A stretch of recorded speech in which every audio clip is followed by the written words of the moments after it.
Well, welcome back. You stop staring at me. I feel like I'm going to look at everything other than you. really? Yeah. I don't think it's possible. Okay. You love me too much. You have to look at me. Then Look at don't that. tell me not to. Okay, I'm sorry. Forgive me. So, you can't predict the weather. It's dreary and cold and gloomy, and I feel like shit. I do too. I feel like something in the weather or in the air or something is just like off right now. Yeah, I think normal PMSy stuff cycle has hit me like a fucking brick wall today. Do you think you're gonna cry in this episode? No, Okay, I don't think so. I might. I feel like I could get like a good cry Maybe sesh. considering the topic, but I don't know. I more so just feel like I want to lay down in bed with a heating pad and Fetal position. yeah. Yeah, I feel that. My body just feels very meh, meh. Why is it so hard to take like a mental health day? Like I need a mental health day. Like we're squeezing this podcast episode in because honestly, like it's just been extremely busy in our life, and here it is, Monday morning, April 21st, and we are like, oh fuck, we have to record.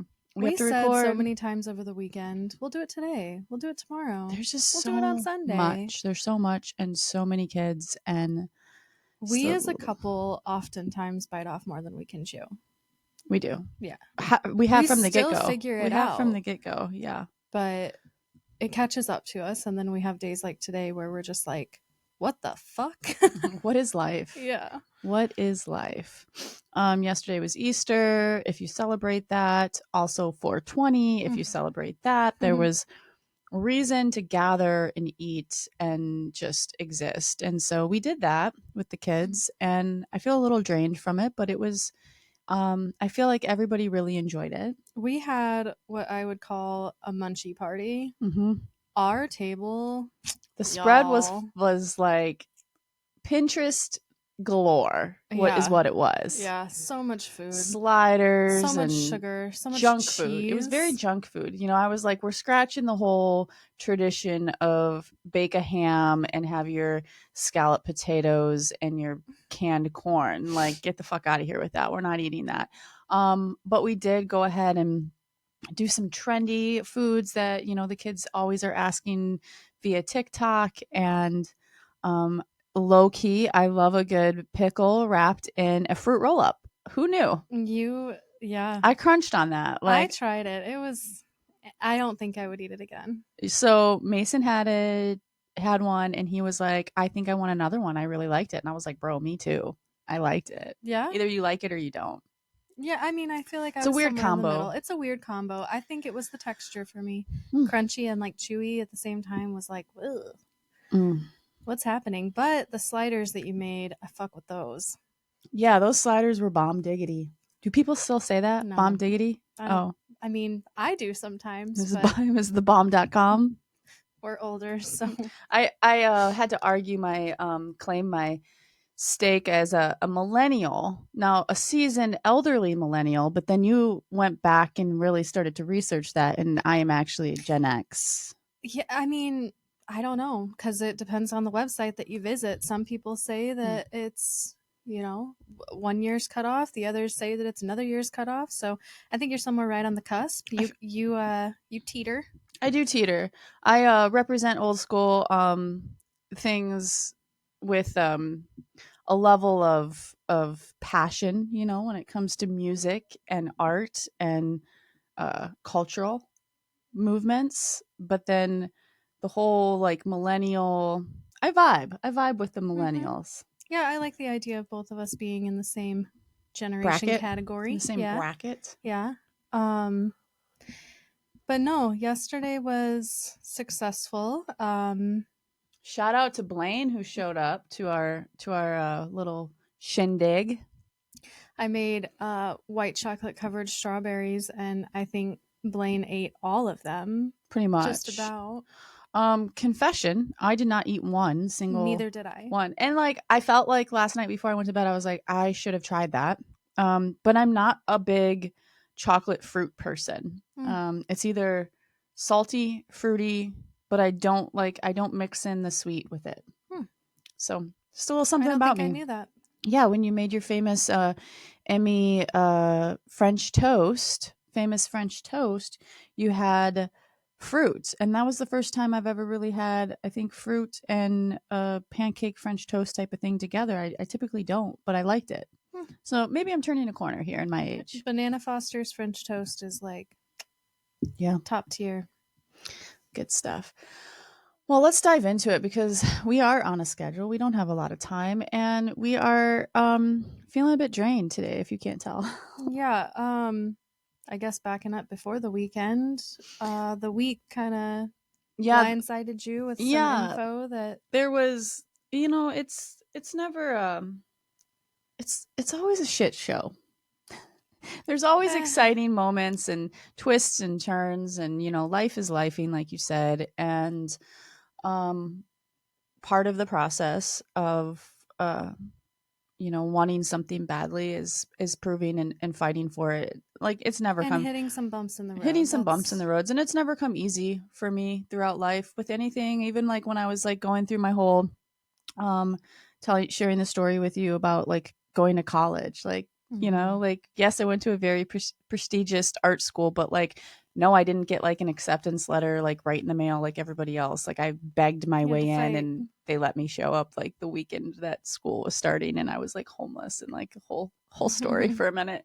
So it never comes easy, but I work hard and I fight for it and then it's like super meaningful and I'm very passionate about it. So So um on Friday we had part of the well, process to the of back up a little bit, because I don't think we shared that like insurance denied. Did we share that last time? I don't know, I don't If we remember. didn't share that, so I had the consultation for top surgery and ended up following up with insurance 2 weeks later because I'm like obsessed and like I want answers and I want to know all of the details and I want a date and I want a focal point. I want something to think about and look forward to. When is my surgery date? How soon can I get my surgery? And I was quickly told that transgender surgery or transgender non surgery, anything to do with transgender, gender affirming care, basically is like, get the fuck out of here. It's not covered. It is excluded from the plan. And while I don't agree with any of that, that is what I'm up against right now. That is just the way it is. And I pay a lot for insurance, and so that was a low blow because already just not excited about how much I have to pay for health insurance right now. So while that was all going down, I had a appointment that the surgeon who will be performing the top surgery had requested a mammogram because it had been since 2023 since I had a mammogram in one of those like pink big giant buses. That was the last time I had my mammogram and the one and only time I've had a mammogram because I'm only 44. So just kind of new to this whole like smash your titties in some like plastic machine ordeal. That's not fun. So yeah, we were actually considering canceling the appointment Mhm. because Well, why spend the money on more appointments if we didn't know what was going to happen? yeah, that was kind of where we were at. It was like I was like, let's cancel it because like why go through with this when I don't like who likes to get a mammogram first of all, and like why go through with it if I'm gonna have to appeal it and go back and forth and all of these things. But what made me keep the appointment was that I still feel strongly like that there's going to be a way, there's a loophole, there's going to be a way to get whether or not insurance covers it or not. Like if I have to put it on a credit card, if I have to take out a loan, if I have to, whatever I have to do, I'm willing to do that. I'm willing to do some fundraisers, create some new merch, sell some shit, raise some money, whatever I have to do to get to the end goal that I'm trying to reach with this top surgery. I'm going to do it. So because the surgeon said, you have to have a mammogram. I need to make sure everything's good before we get in and do surgery so we don't find something else, is basically how she put it, which makes sense. That's smart, right? You don't want to have to go back in. It's an invasive surgery. You don't have to go back in and start cutting again after the fact. So went through Good Friday. That was a that was sure a Good Friday. Went through with the appointment, did the mammogram. And honestly, I'm going to say that to my surprise, it didn't hurt as much as the first time I had it done. It didn't hurt as much Well, for because one, you weren't in a traveling van, so maybe it was a little bit. bus. Well, yeah, there's a little bit more space, but like if you've ever had a mammogram, you're you're pushing your whole body in a very awkward way positioning, and they're like, turn your feet this way, move your hips this way, pull forward, lift, which if you don't have like a lot to lift, a lot of tissue to lift, M's raising her hand if you're not watching the video.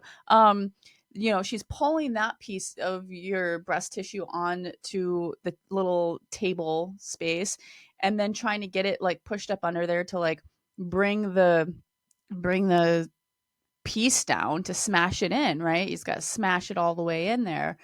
And meanwhile, they're like, and now press your ear up against the piece of plastic and look over your shoulder. It's like a twister game. It's And really hold your breath and all at the hold your same breath while they time. start to do the imaging. You hold your breath all the way from start to finish, from one side to the other, until they tell you to then step away and breathe. So like every time you feel like a little fainty too. I was So like for thankful that you, I had eaten something that day, because I was like, I'm going to pass out. yeah. So for you during that appointment, they had mentioned a couple of things that were kind of like a red flag with like just the density and more imaging needed. Um, Yeah, I was like, when she was doing it, I don't know. It was like, you're not like chatting it up. Someone's like putting you in some like weird positions, uncomfortable, it's not like you're just like shooting the shit here. So we're just getting through it. And I never mentioned anything about top surgery or anything. Even when she was like, "Do you want to schedule your next appointment annually next appointment?" And I was like, "Yeah, I'm good. I don't need this again." because at the time we had joked about how that was This the is the last one, right? very I was last one like, you'll ever I was have to do. like, I walked out of there. I was like, well, to back up, she had to take two more images. She had mentioned something. I don't know what the term was, but it's like a tissue or a muscle in that runs through your armpit for like breast milk. And she was like, some women have more, or I don't know. She said something. Sounded important. Should have probably listened, but she was like, I just need to get some better um imaging Images. images. So we did an additional two more images, and then she broke out some chart, and she was like showing me this chart of like the density of like um kind of like somebody who's like on the spectrum of like not dense at all to like very extremely dense. And she was like, you're over here, which I was surprised by. I was shocked in the moment, because like when I was on that bus and I was literally like in a very confined space, I wasn't in there long, but like I kind of don't remember ever being told that I had like dense breast tissue. I just Mm-hmm. didn't remember that. And if they told me, it just like went the fuck over my head, and I didn't hold on to that. Um so that was it for the appointment. And as we were kind of walking out, it was like a joke for us. It was like, cuz they were kind of like, "Yeah, we'll call you with results in like 2 weeks," or no, it was like 2 to 3 business days. We'll call you with results. And I kind of said like, yeah, I'll consider scheduling my next appointment. But like in the back of my mind, I was like, haha, motherfuckers, you're never going to see me again. I'm never going to have to get a mammogram again. Peace the fuck out. Um, and So then we went shopping. yeah, we did. We went shopping. And while we were shopping, you got a call. This was like less than 2 hours later. So very quick turnaround. Yeah. So less than 2 hours later, I get a call. And at the time, I thought it was going to be, because it says freighter, medical. I thought it was going to be I've been arguing with insurance. Ember's been arguing with insurance. I've called the surgeon's office, and I'm like, reword it, stop using the word transgender for me right now. Let's not focus on that because I need this surgery to happen. Please, like, let me know like what we can do to be appealing this. Like, how can we keep moving forward?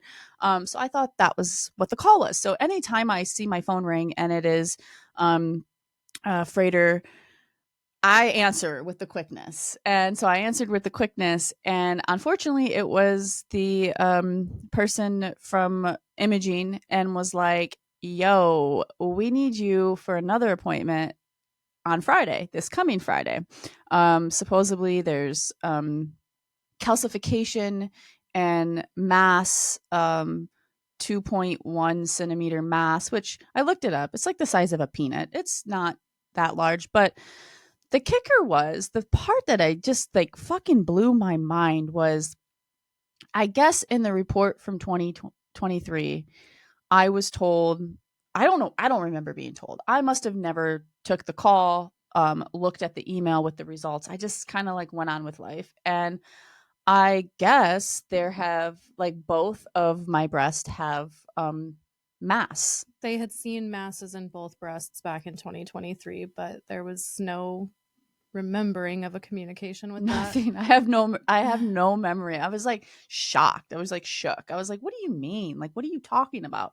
So they have discovered some new masses in my right breast that are concerning, that require an additional mammogram, and as well as a mammogram, a Ultrasound. ultrasound, and then from there, if needed, then the next step would be, I think, a biopsy. Mm-hmm. Yeah. But everything's gonna be okay. You know, I've been in it. I've been in my head. I would be lying if I said I wasn't in my head. I'm in my head. And I had a couple people like right off the bat was like, how do you feel? What are you thinking? And I'm like, are you fucking kidding me? Like, don't ask me that right now because there are so many feelings right now. Um, there's a piece of me that was like excited of like, oh fuck yes, I this is what I need for the insurance to cover it. Like we used the word like loophole. Yeah, this is the loophole we've been waiting for. I don't want that to come across as like, I don't know. It can come across as a little bit fucked up, but it is fucked up. It is fucked up that that's our system. That's our system in America. It's so fucked up. That's our system that it's like, give me that loophole so I can have this coverage of something. Gender dysphoria is fucking like, it is not cosmetic. Yeah, I think part of what kind of even created that path of like the loophole in and of itself was that multiple people had said if you have breast cancer genes that run in your family, oftentimes insurances will make an exception for you and you can use that to your advantage, for lack of a better term. And you have breast cancer that runs in your family. So I guess our brains kind of started like wondering, okay, well, now that I'm kind of high risk, I do have genetic, higher risk, whatever that might look like. And now with this added on top, like, obviously we don't want it to be anything bad, but like, could this be our loophole as to how to get it covered? So yeah, that was my first initial thought, was like, holy shit, like the universe is working in my favor because now I'm looked at differently, right? And I've said Well, this now before. it's not cosmetic. Now Yeah. it's medical, which Now is so it's preventative. silly. Yeah, it's silly. It's so silly how the system like fucks you over. Like it's rigged. The whole thing is rigged. Life is fucking rigged. That's the state of mind I'm in right now. So like anger has set in, right? I feel angry because I um I shouldn't be having to justify something that is so important to me, this surgery, because I equate it equal to something that's killing me inside, right? Whether you want to say that's extreme or not, like that's how I look at it. Something that is physically killing me inside, just like cancer physically kills you inside over time. I equate it to that. And I'm like, you know, I pay a lot of money for insurance. I have a high deductible. I do all of the things. I follow all of the rules. Let me have this fucking surgery. I don't ask for much. I'm a healthy person. And that's why I can't meet my deductible, is because I never go to the doctor. And um So I was angry at the world a little bit, and struggling with that anger of like what to do with that anger. And then there's the other side of me that's angry and having a little pity party for myself. If I'm being honest, is that this isn't my journey. My journey is not like if I go Friday and they're like, oh my God, okay, this is concerning. This is something that we need to react to quickly, um, so it doesn't get worse. Cancer, if you know, like I've lost my dad to cancer. I've watched my mom as a survivor of cancer. Tommy's a survivor of cancer. Cancer hits a little hard for me. Um, and so in the back of my mind where I'm always like, oh, I'm surrounded by people with cancer and that I love and have to see go through that or whatever, like that's a natural thing for people to deal with these days. There's a part of me that is upset because that's not my journey. Like I know I don't get to decide. Like this is the selfish part. This is the pity party. I don't get to decide. Like I don't get to like that's out of my control. If this is the card, these are the cards I'm dealt, then this is the way it is. Um but my journey, my focus, the fight that I'm fighting is my gender dysphoria and um my journey of coming out and being my most truest, most authentic self as a non-binary human. Um, and I'm fighting for that right now. I'm fighting for existence in that world right now. And to layer on, if they use the C word, and like I don't like, I hate to jump to conclusion. Like a lot of the times, majority of the time, when you have an irregular um, test, like usually it's like okay, we just needed better imaging, right? It's no big deal. Like but like I know I'm not crazy for jumping to like all of the what ifs in my head where I'm like, oh my God, like what if it is cancer? What if my whole fucking story changes? And now I'm like fighting for this new type of like existence to like beat that side of it when I'm over here trying to beat this side of it. Mm-hmm. Yeah. That's the fucked up part. That's the scary part. That's the part that's like making me feel uh like completely like having a little bit of an emotional mental breakdown where I'm like, fuck the insurance so bad. Like fuck you guys. And all of the it's like I sit there and I joked around, like not joked around about it, but like compared the two, it's like if I do get when I do, not if, when I get my top surgery and I am comfortable in my skin, and let's just say I'm outside with my shirt off and somebody sees my scars. If I say I'm a cancer survivor, I'm a fucking hero, right? I am a hero and I am respected and I am like a fighter. If I say I'm non-binary, I am a fucking freak to some people. The fact that I did that. So like now I'm like teetering in between like which one am I? Like not even know like I'm battling all of these thoughts and feelings. None of it's happened yet. I have no idea what they're going to say. And like part of me is like, did homegirl surgeon put like this in my file just to like get me through? Like, is that her secret? Like, is that her secret in? No. Like, what is happening? What is life right now? I think with any human, it doesn't matter who you are or what your situation is. Like I told you last night or whenever it was that we were talking, it doesn't matter who you are. Every single human is afraid of the unknown.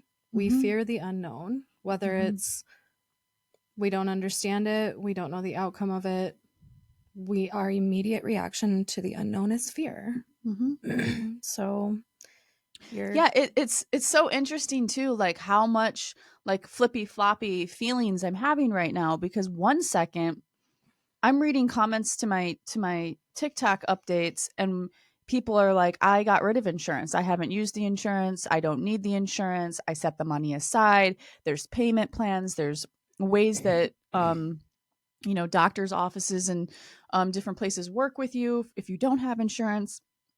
And so I was in the place where it was like my mind was set on like maybe I can get rid of insurance. Maybe I don't need it. It's so corrupt. Maybe I don't need this. Maybe I don't need to be giving, $12,000-$13,000 away every fucking year as a healthy person and just like spewing that out into what? To be told no every time. And it's not just the top surgery. If you remembered me talking about my TMJ, not being able to open my mouth to even eat a sandwich, like the struggle of that, knowing none of that was covered. The insurance would not cover it at all. I paid out of pocket for every single procedure I had done. And if you remember, I had a lot of shit done Mm-hmm. just to be able to open my mouth and eat food where someone's telling me, like, no, that's not covered. That's not covered. And so there's a part of me, like, before this appointment, I was like, yes, I can get rid of insurance. I don't need insurance. I will figure it out. I will put the money aside. The piece that kills me is like, I have a family plan. I have children. I have people on the plan. It's not just me. I can't think just out of my own needs, necessity, fucking anger, all of it. I can't just think for me. I'm thinking for a whole bunch of people. And so while, yes, I'm like, fuck insurance, let's get rid of it, then I get this call and it's like, you need another appointment. And then there's the part of me that's like, oh God, thank God this one's covered. Like, Mm-hmm. thank God, like, this is a routine procedure to get the mammogram. And now, like, this next step, like, at least they're not going to tell me to, like, pay for it out of pocket. Now I'm happy I have it. Now I'm like, go ahead, rack it up, help me meet my deductible. What do we have to do? Yeah. It's a whirlwind of, like, emotions and anger. And I know I'm not the only one. Like, people all day every day like get turned away of things that they need to have a better quality of life. It's a quality of life. And while one person's might be, you know I don't know, It looks different for it looks different everyone. for every single person. And it's so. Insurance in America is it's skewed. It's not okay by any means. So, like I've told you, it's a bump in the road, but it's not the end of the road. And I think using it as motivation and letting it ignite a new fire is how you have to approach it. And you can't let it, I mean, it's going to slow you down. That's just inevitable. But Mhm. like, let it slow you down. And then once you start up again, start even harder, start even faster. And everything's going to be fine. Oh, I'm sure everything will be fine. And even if it's not fine, it is what it is. It's like, I don't know, I try not to always focus on, like, the bad side or, like, the negative side. But, like, I mean, that's something I work through in therapy all the time, is just like, I'm used to it crumbling and falling apart one way or another. And Mm-hmm. so, like, where my mind is more programmed for, like, that piece to happen, I'm like, why do I seem surprised over this? Like, I'm not, like, I'm shook, yes, but, like, surprised, no. Like, Yeah.